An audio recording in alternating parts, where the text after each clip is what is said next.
Selamat malam pemirsa Duta TV, bersama saya Diana Rosianti dalam Bincang Bisnis. Pemirsa, Kementerian Perhubungan mengubah status 17 bandara internasional sebagai bandara domestik. Termasuk diantaranya adalah Bandara Samsudinur, Kalimantan Selatan. Bandara tentunya kita tahu bahwa merupakan salah satu pintu gerbang untuk masuk dan keluar melalui Provinsi Kalimantan Selatan, khususnya Bandara Samsudinur ini. Dan sebagai pintu gerbang tentunya ini juga merupakan etalase. Keputusan Kemenhub ini tentunya sangat mengejutkan dan mengecewakan masyarakat Kalimantan Selatan, termasuk pemerintah Provinsi Kalimantan Selatan. Ada apa sebetulnya dan alasan apa ini bisa terjadi? Kita akan langsung tanyakan kepada General Manager PT Angkasa Pura I Persero sebagai pengampu pengelola Bandara Samsudinur. Sudah bergabung bersama saya Bapak Doni Subardono malam ini. Selamat malam Pak Doni. Selamat malam Bu Diana. Ini seru ya, memasuki awal Mei walaupun itu terjadi di bulan April tetapi kan masih hangat begitu ya. Ini apa yang terjadi? Saya masih ingat ketika Bandara Samsudinur ini diputuskan atau diberikan sebagai bandara internasional, kita juga memperbincangkan di sini termasuk harapan-harapan dan dampak-dampak positif yang dijelaskan juga oleh Pak Doni. Dan saat ini Pak Doni harus menjelaskan ada kondisi yang berubah karena keputusan Kemenhub. Boleh diceritakan apa sebetulnya yang terjadi dan yang menjadi alasan? Baik, jadi ini adalah sebuah langkah pemerintah pusat dan saya maklumi, maksudnya kami bisa prediksi dan itu memang langkah yang cerdas ya, bahwa di Indonesia ini terlalu banyak bandara internasionalnya. Seperti kita ketahui bersama bahwa hampir di seluruh kepulauan itu bandaranya statusnya internasional. Kalau kita bisa melihat pembanding ya, di Amerika Serikat itu terdapat ribuan bandara, tapi yang berstatus internasional hanya 18.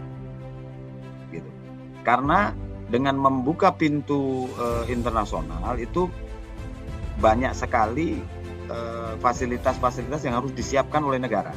Terutama bagaimana kesiapan CIQ gitu, kalau kita sebutnya Custom, Immigration, and Quarantine, itu pasti di sana ada SDM-nya, kemudian ada sistemnya, ada bangunan dan lain sebagainya, dan itu sangat besar biayanya. Nah, sebenarnya worth it biaya itu dikeluarkan apabila memang ada demand di daerah tersebut. Jangan hanya berstatus internasional tapi tidak ada kegiatan penerbangan internasional di situ. Dan ini yang terjadi di Indonesia. Banyak sekali bandara yang statusnya internasional tapi tidak ada kegiatan penerbangan internasionalnya. Nah, ini harus ditata ulang. Karena kalau pengaturan bandar udara ini kita tidak bisa hanya melihat per daerah. Ini harus kita lihat overview atau dengan helikopter view, kita melihatnya dengan kepentingan negara. Gitu mungkin Mbak Diana yang saya... Oke. Baik, ini menjadi menarik ketika Pak Doni menyampaikan bahwa banyak sekali bandara berstatus internasional tetapi secara operation tidak memenuhi kondisinya. Tadi tidak ada demand dan lain sebagainya sehingga menjadi sepi. Mungkin juga airlines tidak melirik, airlines yang penerbangan internasional tidak melirik. Nah, kalau sudah seperti ini sebetulnya proses atau bentuk kerjasama antara daerah, dalam hari ini pemerintah provinsi dengan pengampunya yaitu Angkasa Pura, khususnya untuk Bandara Samsudinur ada Angkasa Pura I, itu pembagian tugasnya itu seperti apa sehingga bandara internasional ini bisa akhirnya berjalan dengan baik atau sesuai dengan yang diharapkan? Ya, jadi internasional itu kan sebenarnya hanya label aja ya. Label. Tapi untuk kepentingan Kalsel, kami Angkasa Pura tetap berkomitmen, kami akan tetap memenuhi keinginan yang atau memenuhi kebutuhan yang akan dibutuhkan oleh masyarakat Kalsel. Dalam hal ini kan yang kita cermati atau kita paling ingin support adalah kebutuhan untuk flight umroh direct ke Madinah atau ke Mekah ya.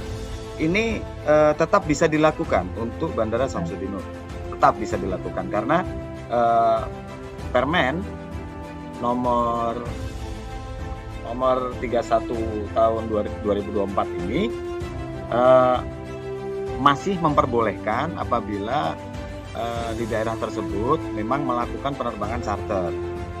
Jadi saya melihatnya malah dari sisi sebaliknya, bahwa Bandara Samsudinur ini kita akan menunjukkan bahwa demand-nya memang ada dulu.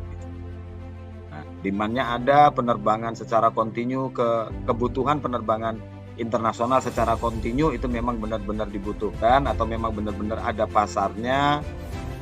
Setelah ini terjadi dan bisa dilaksanakan kontinu 7 bulan berturut-turut, baru kita ajukan kembali dari awal status untuk internasionalnya begitu. Oke, baik. Ini ketika pada akhirnya sebelum ini Bandara Samsudinur telah ditetapkan sebagai bandara internasional, kan pasti ada prosesnya itu Pak ya. Ada proses seperti yang tadi Pak Doni sampaikan bahwa oke, ini kita bisa evaluasi 7 bulan kita bisa ajukan kembali. Nah sebelumnya kan pasti sudah kita lakukan itu untuk bisa akhirnya keluar status bahwa Bandara Samsudinur ini levelnya sudah masuk di internasional. Itu apa yang dipenuhi sebelumnya dan pada akhirnya tidak tercapai, dan kira-kira apa yang harus dilakukan untuk kedepannya agar tadi seperti Pak Doni kita bisa mengajukan kembali? Mungkin agak berbeda kondisinya Bu Diana. Dulu saya ingat sekali tahun 2016 ini Bandara Samsudinur itu merupakan satu-satunya bandar udara yang dikelola oleh Angkasa Pura I yang tidak berstatus internasional. Nah, ini sehingga kita waktu itu mengajukan dengan parameter yang berbeda ya dengan keluarnya Permen 31 tahun 2024 ini. Tentu ada beberapa hal yang berbeda karena dulu kita hanya memberikan atau mempersiapkan CIQ-nya dulu.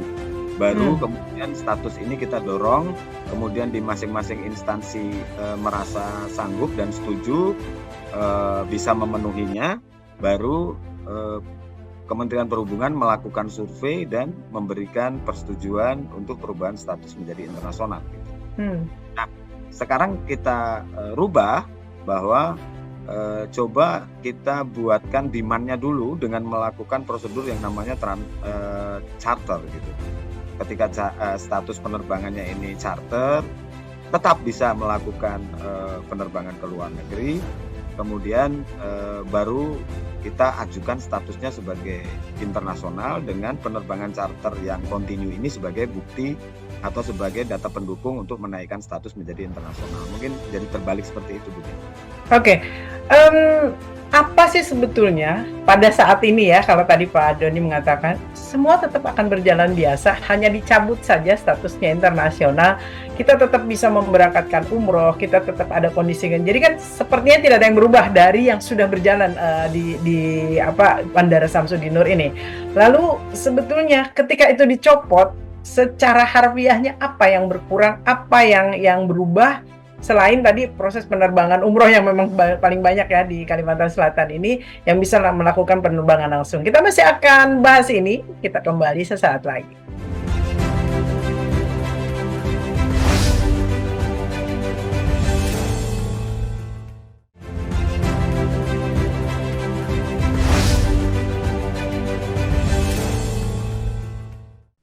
Baik, pemirsa, kita tengah berbincang dengan General Manager PT Angkasa Pura I atau pengelola atau pengampu Bandara Samsudinur, Bapak Samsudinur, Bapak Doni Subardono.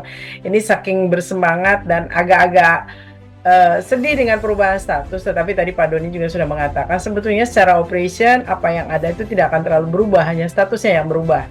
Tetapi sebetulnya dengan pencabutan ini kan kita bicara etalase nih Pak ya, bicara etalase dan kaitannya juga dengan pastinya yang mempunyai bandara atau tempat seperti Provinsi Kalimantan Selatan. Ini perubahan ini pasti akan cukup mengganggu, apalagi di akhir kepemimpinan masa jabatan gubernur. Menurut Pak Doni, seperti apa yang berubah dan apa yang tidak perlu dikhawatirkan dengan kondisi ini? Baik, jadi Bu Diana, harusnya ini itulah yang saya banyak perhatikan di Indonesia ini bahwa status bandara, keberadaan bandara, adanya bandara ini selalu ada kaitan erat dengan kepemimpinan kepala daerah. Tapi menurut saya ini harusnya tidak apple to apple ya, karena bandar udara itu pengelolaannya dan penataannya itu levelnya nasional.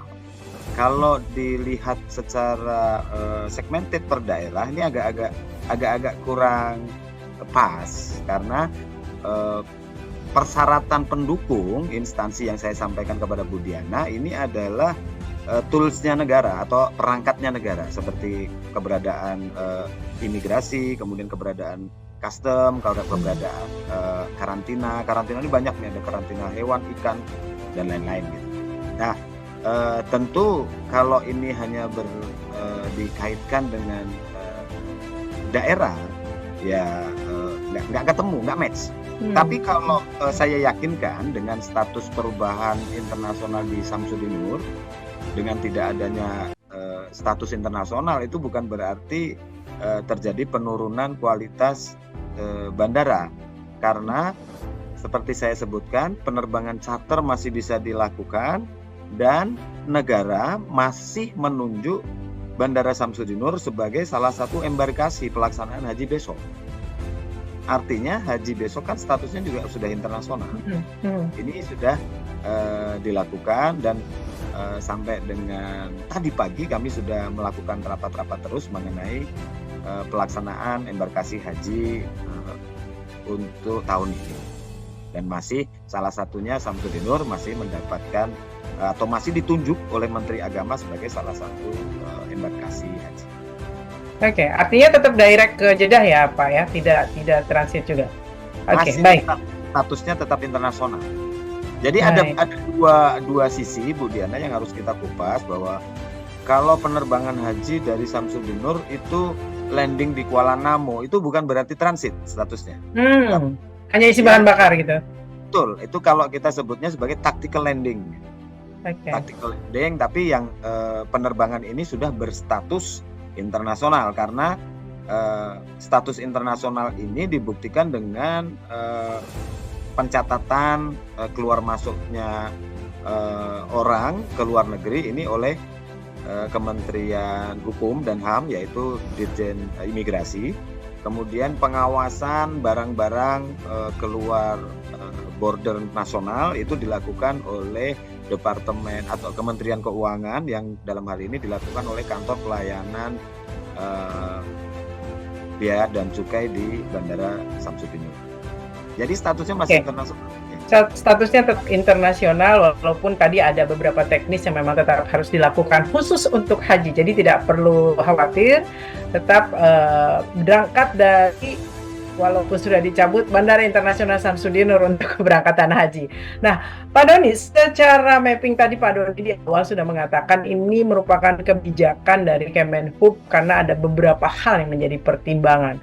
Nah, pertimbangan yang paling utama itu sebetulnya apakah karena efisiensi, atau kan tadi bahwa Pak Doni mengatakan bahwa demand itu menjadi penting karena ikutannya adalah ada lembaga-lembaga lain yang harus ada, ya pastinya operation kan Pak di situ.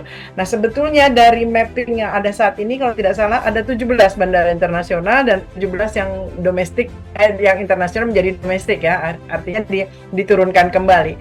Secara background-nya kenapa pada akhirnya ini harus dilakukan, dan di Kalimantan yang internasional pada akhirnya di Balikpapan ya tetap statusnya. Nah, itu apa dan bagaimana yang mungkin bisa lebih clear dijelaskan sehingga masyarakat tidak bertanya-tanya lagi apanya, karena ini merupakan kebijakan strategis secara nasional. Jadi dari record dari catatan demand itu mungkin Balikpapan lebih tinggi daripada Samsudin Nur untuk pelaksanaan penerbangan internasionalnya, dan kebetulan Balikpapan juga dipersiapkan selama ini untuk pembukaan atau pembangunan IKN, sehingga mungkin ada sisi teknis yang lebih menguntungkan Balikpapan. Namun kalau kita perhatikan di dalam cap tersebut, sebenarnya Bandara Samsudin Nur ini statusnya diturunkan, tapi klasifikasi bandaranya itu justru naik. Karena klasifikasi bandara tadinya kita ini adalah 4D, sekarang klasifikasi kita menjadi 4E. Ini harusnya malah menjadi berita bagus bagi Bandar Udara Samsudin Nur, karena memang secara fasilitas kita memang masih ditempatkan di klasifikasi 4E, yang artinya ini memang sudah merupakan bandara yang modern dan bandara yang tidak kalah fasilitasnya dengan internasional. Itu kenapa Pak? Kenapa jadi klasifikasinya malah naik tetapi statusnya turun? Itu kan pasti masyarakat sih lebih melihat ke etalasenya. Etalase adalah sesuatu yang di-announce-nya kan, yang di-announce-nya adalah dari internasional turun menjadi domestik kembali begitu. Nah, ini apa bedanya sebetulnya? Dari Kementerian Perhubungan sekarang melakukan pembinaan ini, saya sangat mengapresiasi ya, dari Kementerian Perhubungan ini sangat detail dan melakukan penataan ini dengan lebih profesional. Tapi tentunya ini secara kacamata nasional ya Bu Diana, tidak bisa secara daerah. Jadi saya perhatikan memang dari Kementerian Perhubungan dalam menetapkan status ini, beliau tidak hanya kepentingan daerah, tapi beliau lihat secara kualifikasi dari bandara tersebut, fasilitasnya worth it tidak, lengkap tidak, kemudian levelnya dia sampai penerbangan, sampai tipe pesawat yang besarnya seberapa, kemudian disesuaikan dengan demand-nya, baru dilakukan persetujuan untuk merubah status menjadi internasional. Nah, ini cara yang seperti inilah seharusnya yang dari dulu dilakukan. Tahapnya. Betul, tahapan yang benar seharusnya yang seperti ini gitu. Bukannya yang dulu salah ya, karena nanti seperti kita mencari siapa yang salah, ini malah nggak ketemu gitu. Tapi kita harus mengapresiasi upaya negara untuk melakukan penataan yang jauh lebih baik dan jauh lebih efisien tentunya untuk negara Indonesia. Mungkin itu Bu Diana yang kita baik. Artinya proses sebelum ini sampai akhirnya Bandara Samsudin Nur mendapatkan predikat sebagai bandara internasional, sebetulnya tahapan pada waktu itu sudah memenuhi syarat saja ya. Tetapi eksekusinya yang pada akhirnya harus dievaluasi. Ketika kita bicara infrastruktur kan sudah aman itu Pak ya, klasifikasi pun menjadi naik, tetapi masalah operation ini kaitannya adalah dengan demand. Menurut Pak Doni, peluang untuk kita kembali mengajukan menjadi bandara internasional, tadi kan bahwa Kemenhub sekarang akan lebih ketat, tahapannya akan dilihat betul-betul, tadi dilihat kondisinya sampai airlines dan lain sebagainya. Apa yang harus dilakukan oleh Anda tentunya sebagai gawangnya di depan ya, sebagai pengelola Samsudin dan juga mungkin pemerintah dan mitra lainnya agar ini bisa kembali diajukan dan mendapat approval? Ya, saya lihat sih yang paling sangat berhubungan erat dengan status ini adalah perkembangan dunia pariwisata ya. Saya lihat komitmen dari pemerintah Provinsi Kalimantan Selatan ini sudah sangat tinggi, terutama peningkatan pariwisata, yaitu bagaimana sudah mendaftarkan Geopark Meratus sebagai salah satu situs wisatanya, kemudian menjadi ujung tombak wisatanya. Ini yang akan kita support dengan membuat tujuan wisata di Kalsel ini dilirik oleh pasar luar negeri. Tentunya demand untuk penerbangan internasional akan secara otomatis terbentuk gitu. Tapi untuk tujuan peribadatan seperti umroh dan lain-lain ini tetap kami dorong sebagai salah satu support dari international demand yang nantinya akan kita gunakan sebagai usulan penaikan tingkat menjadi international airport. Mungkin itu Bu Diana. Oke, baik. Kita bicara persiapan sekarang. Kalau untuk yang waktu dekat, ketika untuk yang haji dan lain sebagainya sudah terhandle dengan baik, tadi sudah dijelaskan oleh Pak Doni. Mau tidak mau kan untuk kedepannya pasti harus duduk bareng. Apakah Pak Doni sudah dipanggil oleh pihak pemerintah provinsi untuk merembukan ini, untuk berbicara soal tahapan kedepannya atau seperti apa? Saya sudah sudah lama ya dengan Pak Kadis Perhubungan itu selalu kontak masalah perubahan ini ya. Bahan ini, kemudian dengan Pak Sekda juga kami sering berdiskusi masalah fasilitas dan kesiapan bandara untuk melayani kebutuhan masyarakat Kalsel.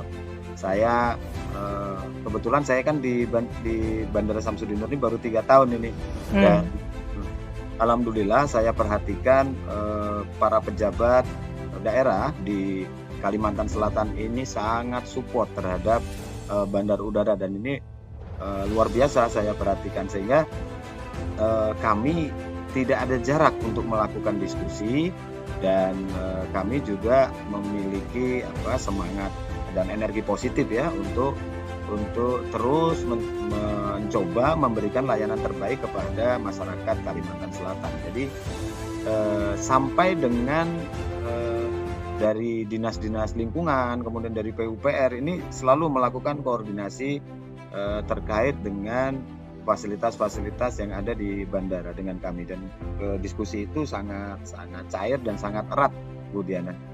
Baik, Pak Doni 3 tahun baru di Bandara Samsudin Nur. Sebelumnya kan sudah berkeliling, termasuk juga berada di bandara internasional, contohnya di Bali. Saya punya catatannya soal di Bali. Kalau kita ingin pada akhirnya mewujudkan, ini anggaplah evaluasi yang kemarin sehingga sampai dicopot penurunan, walaupun tadi itu adalah sebuah strategi besar secara nasional, tetap sebagai daerah kan pasti agak kecewa Pak ya, apalagi tadi Pak Doni juga sudah mengatakan memang ada beberapa hal terkait dengan politis, dan sekarang ini bulannya politis, tahunnya politik gitu ya, pasti agak mengecewakan untuk mereka yang memang berkiprah di sana.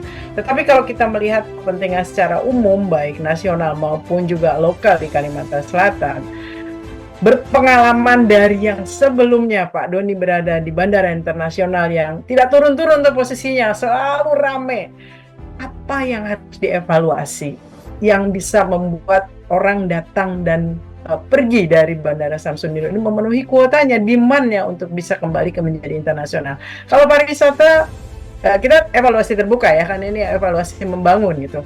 Pariwisata apa yang harus dilakukan agar orang menjadi tertarik?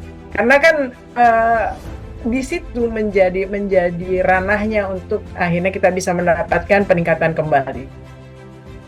Baik, jadi untuk wisata ini agak sedikit tricky ya, karena head to head kita tentu bersaingnya dengan negara-negara bebas seperti di Thailand, kemudian di Singapura, di Malaysia, kemudian China ataupun negara-negara lain di sekitar kita. Pariwisata ini memang sangat sensitif. Dia ada beberapa isu yang keterkaitan dengan agama, keamanan, kemudian keterkaitan dengan kebebasan dalam mendapatkan keperluan mereka di daerah tersebut. Itu sudah sangat berpengaruh terhadap tingkat kunjungan gitu. Kita kasih contoh di Bali, apakah di Bali tidak ada masalah ya? Ya masih aja ada masalah. Saya juga tidak tahu ya, saya punya teman banyak dari Australia. Kalau saya ketemu mereka sebenarnya tertata dengan norma-norma yang ada di Australia, sikapnya dan lain sebagainya. Tapi ketika mereka ke Bali, kita melihatnya seperti dari Australia ini bulenya yang urakan, yang tidak mau tahu. Kayak bebas begitu ya ketika di Bali ya. Tapi ketika kita pikirkan lebih jauh, ya itulah memang tujuan dia berwisata. Dia pengen bebas gitu. Oke. Sehingga ini yang terjadi di Bali kan kemarin ada isu-isu yang agak lama tentang bule yang mengikuti aturan. Nah, itu memang tujuan dia untuk berwisata kan itu, untuk rileks. Jadi dia tidak mau dibatasi dan lain sebagainya. Seperti kita ketahui di Bali seluruh fasilitas ini tidak ada batasannya, di mana sorry to say ya, kalau kita bicara agama agak sensitif untuk di Bali itu. Jadi mereka nyari minum alkohol juga gampang, tersedia di mana-mana dan lain sebagainya. Kemudian banyak juga fasilitas-fasilitas hiburan yang membuat mereka merasa memang mencari sesuatu yang fresh di luar negara dia gitu. Dan Nah ini ketika feel free, akhirnya dia melakukan banyak hal yang disesalkan banyak orang juga ya. Ini nanti kita bicarakan lagi karena tadi bagaimana kita membuka pintu sebagai pariwisata, satu sisi kita juga memegang norma dan adat, agama bahkan tadi ya. Nah ini nanti kita kaitkan, kita ambil contoh dulu yang di luar seperti di Bali dan bagaimana nanti di Kalimantan Selatan, termasuk apa sih yang membuat orang tuh akhirnya mau datang, karena walaupun secara angka ada peningkatan, tetapi belum signifikan untuk disebut atau bisa meningkat menjadi bandara internasional. Kita masih akan ngobrol lagi, masih dengan Pak Doni sesaat lagi.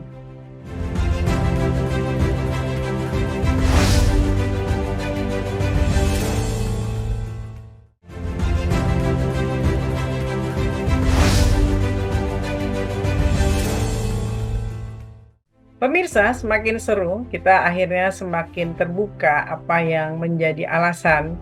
Tadi kita berbincang utama adalah bagaimana status dari Bandara Samsudinur sebagai bandara internasional akhirnya diturunkan menjadi bandara domestik saja. Walaupun tadi sudah dijelaskan ini adalah merupakan strategi nasional dan secara evaluasi kita tidak memenuhi standar yang seharusnya. Kita bicara ke depan apa yang harus dilakukan, dan tadi sebelum break kita sudah bicara soal bagaimana meningkatkan pariwisata. Pembandingnya adalah dengan daerah atau wilayah pariwisata yang memang kunjungan wisatawan asing terutama itu luar biasa. Nah Pak Doni, kita masih bicara soal yang dulu mancanegara ya yang ada di Bali, lalu kaitannya kalau dievaluasi ke kondisi kita kan mungkin alamnya lebih banyak alam perawan ya yang bisa kita tawarkan. Nah ini kira-kira kalau dilihat dari pembanding, tadi Pak Doni juga menyampaikan ini sebetulnya bukan masalah titik wisatanya aja. Tadi orang-orang ingin leisure dengan segala apa ya, melepas keterikatannya. Nah ini agak bahaya juga. Nah, menurut Pak Doni seperti apa? ya jadi memang ketika melihat dunia wisata ini kita memang harus melihatnya secara holistik ya, secara keseluruhan gitu. Dan jangan salah mengambil pembanding. Kalau di Kalsel ini dengan situasi masyarakatnya, kemudian yang faktor keagamaan yang sangat masih erat di sini di Junjung Tinggi, tentu kita tidak bisa membandingkan dengan di Bali, tentu berbeda. Kalau di Kalsel ini tujuan kita adalah wisata syariah dan kemudian untuk peribadatan ke Mekah dan Madinah, saya yakinkan 100% bahwa Bandara Samsudinur masih bisa untuk melakukan pelayanan seperti yang diharapkan oleh masyarakat Kalsel. Tapi kalau tujuannya untuk peningkatan wisata di Kalimantan Selatan, nah ini memang harus banyak yang diperbaiki. Menurut pengalaman saya yang sudah berdinas di Bandara Surabaya, di Jawa Timur, kemudian di Bandara Denpasar terutama, kemudian ketika saya di pusat saya juga berkeliling ke Indonesia. Saya perhatikan memang tidak cukup hanya memiliki alam saja dan tidak cukup hanya membuat sebuah promo yang eventually gitu. Nah, seperti kita lihat kalau di Indonesia Timur, kondisi alam dan lautnya itu sangat luar biasa. Di daerah mulai Lombok, Nusa Tenggara, Ambon, dan lain sebagainya, laut kita lihat biru, benar-benar biru dan semua masih pure, masih bagus dan banyak sekali view-view yang memang dicari oleh turis dari luar negeri. Tapi kenapa di sana kunjungan wisatanya juga kecil? Karena memang fasilitas di sana kurang memadai. Bagaimana hotelnya, bagaimana hiburan malamnya, bagaimana, karena kalau kunjungan seperti di Bali itu kita melihat dari segala sisi. Betapa permakanannya di sana sudah memenuhi syarat, banyak restoran-restoran yang menyiapkan western, banyak restoran-restoran yang menyiapkan makanan Meksiko, banyak restoran yang mempersiapkan makanan Chinese dan lain sebagainya. Tentu dengan kelas-kelas yang sudah distandarisasi, dan ini mereka merasa seperti kayak orang luar negeri, ingin ke Bali selama seminggu, dia saya lagi kepingin makan yang sama dengan di negara saya. Mereka bisa dapatkan itu gitu. Nah, kalau di umpama mereka datang ke timur, oke, saya senang alamnya, tapi ketika saya kepingin makanan-makanan yang cocok dengan saya tidak menemukan. Ini kan juga akhirnya tidak menjadi suatu ketertarikan bagi turis tersebut untuk berkunjung di daerah itu gitu. Itu mungkin Oke. Budiana. Artinya kalau kita bicara peningkatan wisata kaitannya dengan devisa yang menghasilkan kunjungan Wisman, itu itemnya banyak sekali ya, faktornya banyak sekali yang harus kita pikirkan, termasuk adalah dalam tanda kutip harus berani atau siap untuk ya menurunkan sedikit standar keketatan di dalam budaya dan lain sebagainya, seperti yang terjadi di Bali ya. Kalau kita melihat itu juga satu sisi memang tidak berkurang wismannya, tapi sisi lain juga ada banyak protes-protes dari warga karena banyak hal terlanggar. Tadi Pak Doni bukan berarti membela wismannya, tetapi memang mereka datang untuk itu gitu kan. Nah sekarang bagaimana mengcombine, bahkan ada yang nakal juga, datangnya dengan visa turis, tapi dia bikin usaha di situ ya, menyewa dan lain sebagainya. Itu hal yang berbeda. Kita kembali ke Kalimantan Selatan, Pak. Lebih untuk menjadi catatan dan masukan Pak Doni kepada pihak pemerintah.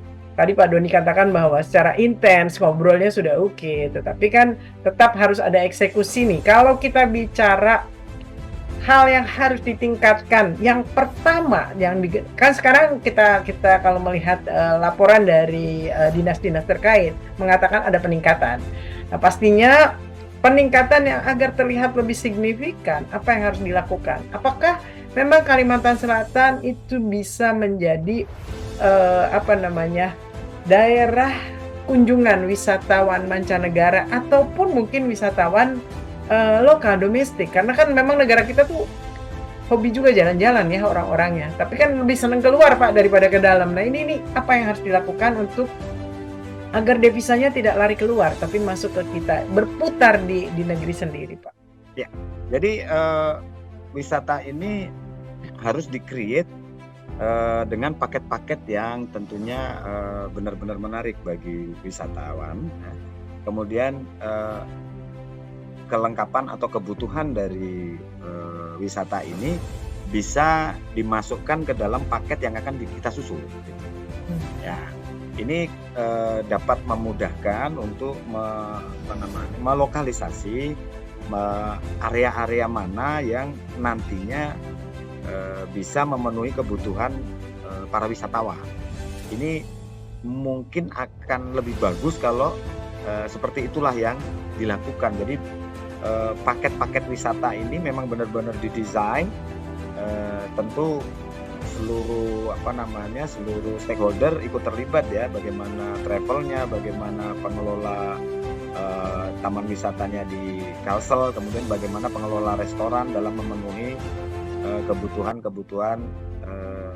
wisatawan yang dipersiapkan dalam kunjungan paket-paket tersebut. Kemudian ketika paket ini sudah dilakukan secara kontinu, kemudian pengunjungnya juga sudah mulai kontinu, maka secara alamiah nanti proses pembentukan demand wisata ini bisa terjadi.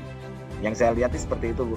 Kalau pengalaman saya dulu, kebetulan saya ada di Bali, menilik bangkitnya pariwisata Bali setelah bom Bali 1 ini, banyak sekali para pelaku wisata Bali yang secara mandiri mereka terbang keluar untuk memberikan atau menjual paket-paket wisata yang ada di Bali. Kemudian mereka menjualnya per paket gitu, bagaimana paket wisata Bali berkunjung ke daerah A, B, C untuk hari pertama, hari kedua, dan lain dan seterusnya gitu. Nah tentunya ketika beliau-beliau ini pulang, mereka akan berkoordinasi dengan pihak hotel ya, PHRI, kemudian bagaimana dengan pihak transportasinya, kemudian berkoordinasi dengan bandara bagaimana mempersiapkan kedatangannya. Nah setelah itu dilakukan, memang kunjungan impact-nya bisa sangat signifikan untuk tingkat kunjungan wisata di Bali. Mungkin juga karena kondisinya Bali sudah terkenal dulu waktu itu ya. Sudah diuntungkan dengan kondisi banyak orang luar negeri yang sudah pernah dengar Bali gitu, sehingga ini memudahkan mereka untuk melakukan sosialisasi dan promosi tentang wisata di Bali. Nah, hal-hal ini mungkin yang bisa dilakukan oleh pemerintah Kalimantan Selatan. Bagaimana kita bisa membuat suatu paket kunjungan ke Kalimantan Selatan. Apa yang akan kita tawarkan untuk dilihat? Tentu kita melihatnya juga secara objektif. Apakah asik kalau melakukan kunjungan di suatu daerah dengan kondisi kebersihan yang seperti apa, kondisi fasilitas seperti apa, dan lain-lain. Sebenarnya ini bisa didapatkan atau bisa dilakukan oleh orang Kalsel sendiri, karena saya perhatikan orang Kalsel ini banyak jalan-jalan ya. Betul, banyak keluar juga gitu. Mari kita terus terang, kalau pas kita ke Bali gitu, apakah kita masih sesuai dengan aturan-aturan atau tidak? Atau kita ke Bali kepingin bebas, kepingin sesuatu yang berbeda dari kebiasaan yang kita dapatkan di hari-hari di Kalimantan Selatan. Ini kejujuran seperti ini yang dibutuhkan sebenarnya, karena dalam melihat atau memasuki cakrawala pandang dari seorang wisatawan, kita juga harus bisa memasukkan faktor-faktor kebutuhan individu yang dimiliki oleh wisatawan tersebut untuk berkunjung ke suatu daerah. Mungkin itu, Bu Diana. Baik, experiences itu menjadi menarik sih ya, dan kita bisa menempatkan bahwa kita sebagai penanggung jawab atau pemerintah perwakilan, dan juga menempatkan kita sebagai wisatawan itu sendiri. Apa sih yang ingin diinginkan ketika kita keluar atau mengunjungi suatu daerah. Nah, dan ini pastinya tidak bisa sendiri, Pak. Ada organisasi lain, tadi Bapak sudah menyebutkan ada PHRI, atau mungkin agensi-agensi yang mampu untuk menarik orang untuk masuk ke Kalimantan Selatan. Karena kalau keluar, saya lihat itu banyak, hampir setiap, apalagi kalau bicara umroh ya, di luar umroh lah, karena kalau umroh itu ada kaitannya juga dengan rasa keagamaan dan lain sebagainya. Di luar umroh sekarang dari Kalimantan Selatan sudah tidak ada tidak ada batasan sejak masa Covid selesai itu ya Pak. Kita mau ke Eropa, mau sampai ke melihat aurora dan lain sebagainya. Saya lihat di story-story orang-orang dari Kalimantan Selatan menuju ke sana.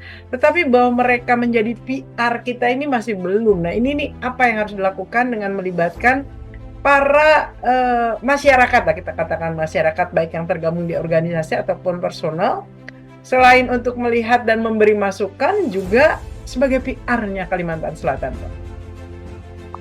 Jadi program-program ini mungkin sudah mulai harus kita pisahkan ya Bu Diana. Seperti kita bicara bandara, kita jangan bicara pilkada gitu. Karena ini suatu beda.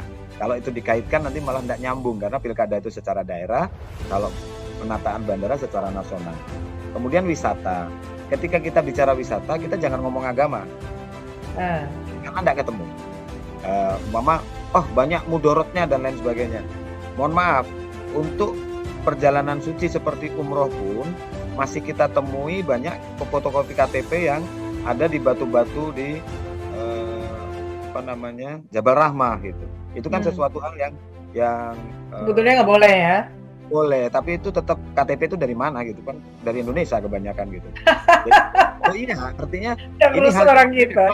Kalau kita mau ngomong agama, orang perjalanan agama saja ternyata masih banyak hal-hal yang penyimpangan terjadi gitu. Jadi memang hal yang keterkaitannya tentu harus ditilik dari yang benar-benar erat kaitannya gitu, dan sesuai dengan tujuannya. Apabila kita bicara wisata, kunjungan, turis dan lain sebagainya, ya tentu kita tidak berharap bahwa yang datang ke sini adalah orang Eropa yang hanya beragama Islam. Tentu nggak bisa seperti itu gitu.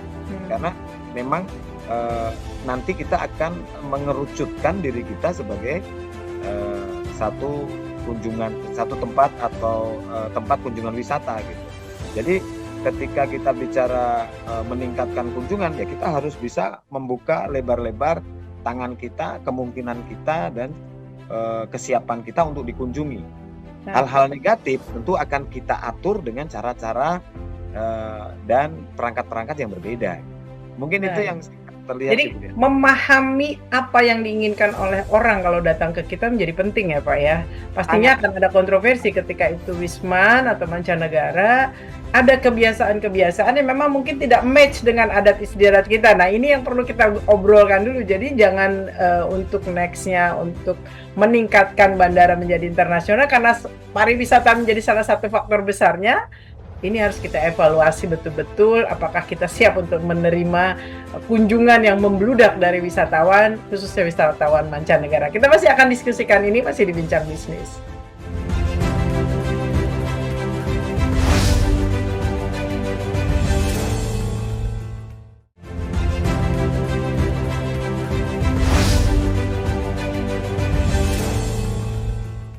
Pemirsa, tadi sudah dijelaskan oleh Pak Doni bahwa selain infrastruktur, sarana prasarana, yang paling penting adalah masalah demand.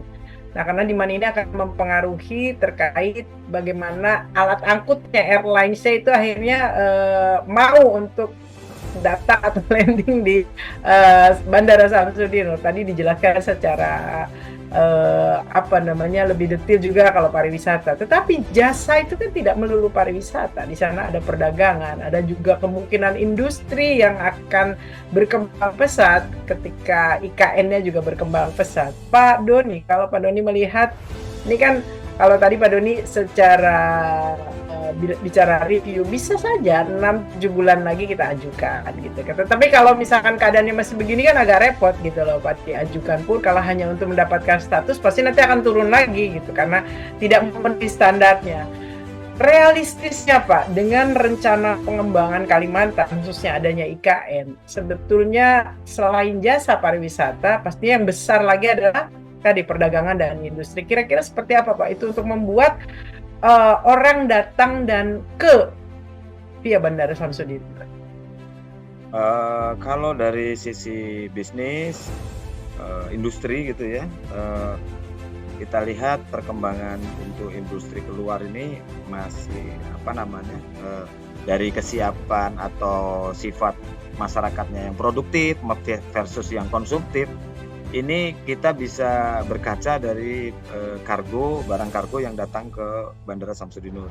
Ini masih 80% adalah barang datang, kemudian 20-30% adalah keluar. Artinya kita masih memang termasuk masyarakat yang konsumtif. Kemudian industri kita adalah industri-industri besar seperti pertambangan, kemudian perkebunan yang besar sekali seperti karet, kelapa sawit, dan lain sebagainya. Ini komoditi yang akan terkirim menggunakan kapal-kapal dan tidak melalui udara. Jadi bandara ya? Betul, jadi produksinya adalah produksi dari sumber daya alam.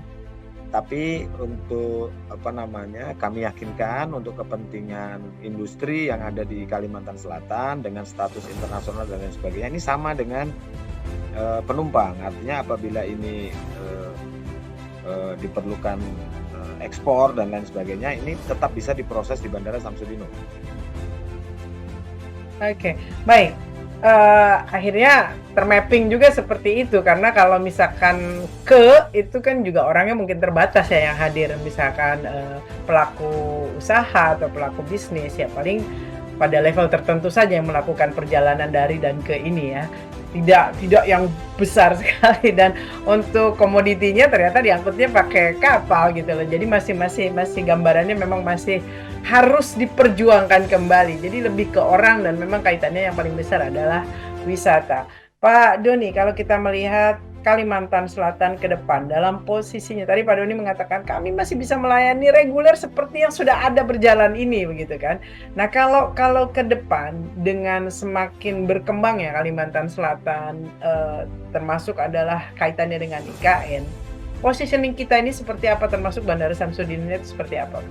Jadi Bandara Samsudinur tidak terpengaruh dengan kondisi pencabutan status dan lain sebagainya. Kita tetap fokus dengan rencana induk bandara yang kita siapkan, yaitu bagaimana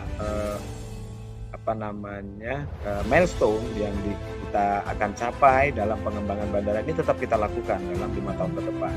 Bagaimana bandara ini nantinya akan kita lakukan perpanjangan dengan tentu dengan posisi penumpang jumlahnya sudah 7 juta gitu. Sekarang ini kalau untuk sebagai informasi bersama bahwa Bandara Samsudinur ini baru mencapai 3,5 juta per tahun pelayanan penumpangnya. Apabila nanti sudah mencapai ke 7 juta, maka runway akan kita perpanjang karena tentunya akan tipe-tipe pesawat yang berbeda yang akan digunakan oleh para pemilik maskapai penerbangan untuk melakukan pelayanan penerbangan di Kalimantan Selatan. Kemudian untuk pariwisata tentu kami juga support secara sepenuhnya kepentingan daerah. Kami juga akan tetap membantu bagaimana lokasi-lokasi wisata yang ada di Kalimantan Selatan ini bisa dikenal dari level nasional dulu saja. Jadi utamanya kita meningkatkan kunjungan wisatawan domestik dulu gitu. Sambil nanti setelah demand ini terpelihara dengan baik, meningkatkan jumlah penumpang, maka milestone yang sudah kita persiapkan untuk perkembangan bandara ini benar-benar bisa kita wujudkan. Satu hal yang saya senang di Kalimantan Selatan ini adalah kita biasanya menunjukkan dulu baru kita bisa memberikan pengakuan tersebut kepada pihak luar Kalimantan Selatan gitu. Ini yang saya rasakan ya. Seperti di angkutan lebaran kemarin gitu, bagaimana bandara-bandara lain ini hanya mendapatkan kenaikan penumpang 1 digit gitu.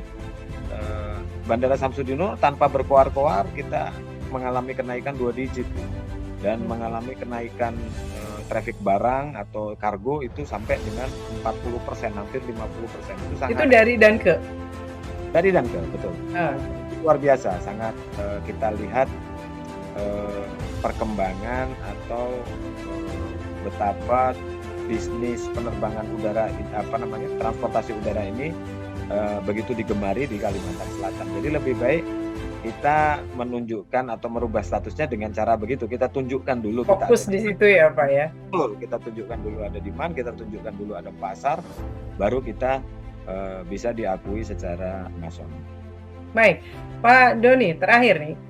Kita bicara bisnis utama tentunya adalah terkait dengan airlines ya, terkait dengan penerbangan, dan bisnis ikutannya otomatis kan yang seperti pernah Pak Doni sampaikan adalah ekosistem di dalam bandara dan sekitarnya. Di dalamnya ada UMKM, ada bisnis-bisnis lainnya. Itu kondisi sekarang tuh seperti apa? Apakah bertumbuh cukup baik, tenannya semakin banyak, atau tetap seperti yang dulu mengatakan, aduh mahal nih kalau mau bisnis di bandara? Itu seperti apa Pak? Ini sekarang ini kita perhatikan UMKM provinsi itu sudah diwadahi oleh Dinas Koperasi ya, dan itu kita bantu dengan tempat dan pembinaan, kemudian ada kurasi juga dilakukan oleh Sarina. Ini sangat luar biasa sebenarnya, sebuah tempat atau wadah untuk mendorong usaha kecil yang dimiliki oleh masyarakat Kalsel. Namun untuk usaha menengah, para pelaku bisnis yang ingin mempunyai tempat di bandara dan ini untuk mendorong produk-produk Kalsel, saya pasti akan memberikan tarif khusus karena saya pasti akan memberikan kemudahan. Harus tuan rumah dulu lah yang mempunyai. Kita masa jadi tamu di ini pasti saya support Bu Dian. Oke. Baik, saya tengok terakhir sudah banyak juga bermunculan ya tenan-tenan yang lega dengan tampilan juga tidak kalah keren seperti coffee shop-nya luar biasa. Baik. Nah, ini nih terakhir sekali, betul-betul terakhir. Ketika tadi Pak Doni mengatakan saya akan membantu UMKM, walaupun juga sudah diwadahi melalui kerjasama dengan dinas terkait. Tetapi kan kadang-kadang kita melihat sebetulnya minat dari apa namanya, dari orang yang dari dan ke untuk membeli barang-barang kan stoknya akhirnya muternya agak lama kita lihat ya, walaupun sudah dibantu oleh Sarina. Nah ini problem juga Pak, kadang orang-orang nggak mau di bandara soalnya juga apa ya, agak susah muternya. Ini nih gimana nih Pak? Untuk apa namanya pengusaha menengah yang beberapa sudah mencoba membuka toko oleh-oleh dan lain sebagainya, kami lihat transaksinya sudah luar biasa Bu. Oke.